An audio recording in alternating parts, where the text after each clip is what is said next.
Assalamu alaikum dear students. Today we are going to learn about linear equations. आज हम linear equations के बारे में पढ़ेंगे. linear equations को हम simple equations भी कहते हैं. इनमें बेसिकली आपका सिर्फ एक ही वेरिएबल इन्वॉल्व होता है और उसकी डिग्री भी फर्स्ट होती है. हम देखेंगे कि वो किस तरीके से होता है. सबसे पहले तो हम ये देखते हैं कि इक्वेशंस किसे कहते हैं. कोई भी दो अलजेब्रिक एक्सप्रेशंस को जब हम इक्वालिटी के साइंस के साथ या दो से ज़्यादा भी हो सकती हैं कनेक्ट कर देते हैं. फॉर एग्जांपल मेरे पास एक अलजेब्रिक एक्सप्रेशन है x+2, एक टर्म है 9. इन दोनों को जब मैं कनेक्ट कर देती हूँ इक्वालिटी के साइन के साथ तो ये बन जाती है equation. This is an equal sign. ये आपके पास इसकी लेफ्ट हैंड साइड है, ये राइट हैंड साइड है. अब यहाँ पे देखें सिर्फ एक ही वेरिएबल इन्वॉल्व है, दैट इज x. कोई भी वेरिएबल हो सकता है, x हो सकता है, y हो सकता है, z हो सकता है, a to z कोई भी वेरिएबल हो सकता है.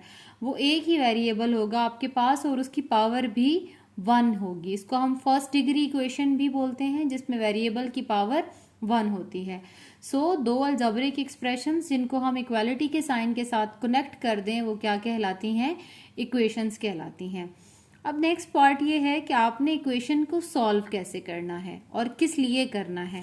इक्वेशन को सॉल्व करते हैं हम वेरिएबल के लिए जिसको हम कहते हैं unknown quantity. The name of variable is unknown quantity. अब इस अननाउन क्वांटिटी के लिए हम इस पूरी इक्वेशन को सॉल्व करेंगे और थ्रू ट्रांसपोजिशन सॉल्व करेंगे. अब ट्रांसपोजिशन क्या है कि जब भी आप कोई ऑब्जेक्ट दूसरी साइड पे शिफ्ट करते हैं इक्वेशन की तो उसका साइन चेंज हो जाता है. जैसे यहाँ पर ये +2 है, इसको मैं शिफ्ट करूँगी अगर राइट हैंड साइड पे तो अगर ये प्लस है तो ये माइनस में चेंज हो जाएगा और अगर माइनस है तो प्लस में चेंज हो जाएगा. इसी तरह अगर कोई चीज़ मल्टीप्लाई हो रही है तो वो डिवाइड में चेंज हो जाएगी और अगर डिवाइड हो रही है तो वो मल्टीप्लाई में चेंज हो जाएगी. हमारा जो प्रोसीजर है हमने x को बिल्कुल सेपरेट करना है. अब यहाँ x के साथ क्या चीज़ मौजूद है? +2. हम इस +2 को शिफ्ट करेंगे ऑपोजिट साइड पे. x is equal to 9 - 2. ये 2 यहाँ प्लस हो रहा था, इसको जब हमने ऑपोजिट साइड पे शिफ्ट किया तो ये वहां जाके सब्ट्रैक्ट हो गया. This process is known as transposition. Trans mean change and position mean change of position. तो इस जो प्रोसेस है इसका नाम हमारे पास क्या है? ट्रांसपोजिशन. ठीक है. This process is known as transposition जिसमें हम कोई भी ऑब्जेक्ट शिफ्ट करते हैं विद द ऑपोजिट साइन. अब 9 में से हमने 2 को माइनस किया तो इट विल बी 7. आपके पास ये जो एंड पे इक्वेशन का आंसर आता है it is known as root of equation.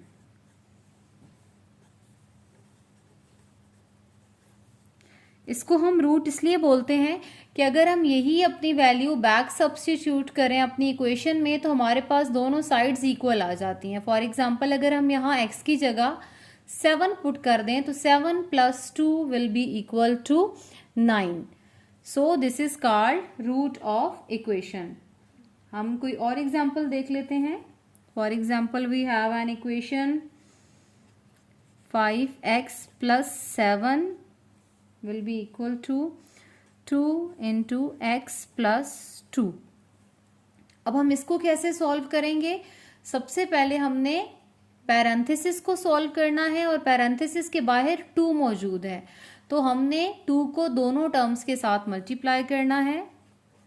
5x + 7 will be equal to 2x + 2 2s are 4. अगर यहाँ 2 के साथ नेगेटिव साइन होता तो हम ये साइन चेंज कर देते, लेकिन चूंकि 2 के साथ पॉजिटिव साइन है तो ये साइन चेंज नहीं होगा. अब हमारा क्या प्रोसेस है कि हमने x को सेपरेट करना है तो इसमें से जो x की टर्म है उसको हम लेफ्ट साइड पे शिफ्ट करेंगे और जो नॉन x टर्म है उसको हम राइट साइड पे शिफ्ट करेंगे. मेथड हमने यहाँ पर कौन सा अप्लाई करना है? ट्रांसपोजिशन. अब जब आप 2 को शिफ्ट करेंगे, 2 से पहले पॉजिटिव साइन है, जब आप 2 को शिफ्ट करेंगे लेफ्ट साइड पे तो वो नेगेटिव में चेंज हो जाएगा. यहां आपके पास बच गया था 4, ये अब 7 के साथ प्लस का साइन है, जब आप 7 को शिफ्ट करेंगे राइट हैंड साइड पे तो ये माइनस में चेंज हो जाएगा ट्रांसपोजिशन के अकॉर्डिंग। आप 5x में से 2x माइनस करें, आपको पता है लाइक टर्म्स में सिंपल इनके कोफिशिएंट्स को सब्ट्रैक्ट करते हैं। 5 - 2 will be 3x। Unlike terms आ गई हैं, एक के साथ पॉजिटिव साइन है, एक के साथ नेगेटिव साइन है। हमेशा हम बड़ी टर्म में से छोटी टर्म को माइनस करते हैं। 7 - 4 इज 3। जैसा कि बड़ी टर्म के साथ नेगेटिव साइन है तो आपके पास 3 के साथ भी नेगेटिव साइन ही आएगा, क्योंकि साइन हमेशा बड़ी टर्म का हम यूज करते हैं। अब यहाँ पे देखें, अभी भी x हमारा बिल्कुल सेपरेट नहीं हुआ, x के साथ 3 मौजूद है जो कि मल्टीप्लाई हो रहा है, because there is no any sign between 3 and x, it means it is multiplying. So 3 अगर x के साथ मल्टीप्लाई हो रहा है, हम इसको शिफ्ट करेंगे तो ये राइट हैंड साइड पे जाके डिवाइड हो जाएगा। 3 1s are 3, so our root of equation will be x is equal to -1। अब अगर हम इसको यहाँ पर पुट करते हैं तो हमारे पास ये दोनों साइड्स जो हैं वो इक्वल आ जाएंगी। Thank you so much students, अल्लाह हाफिज़।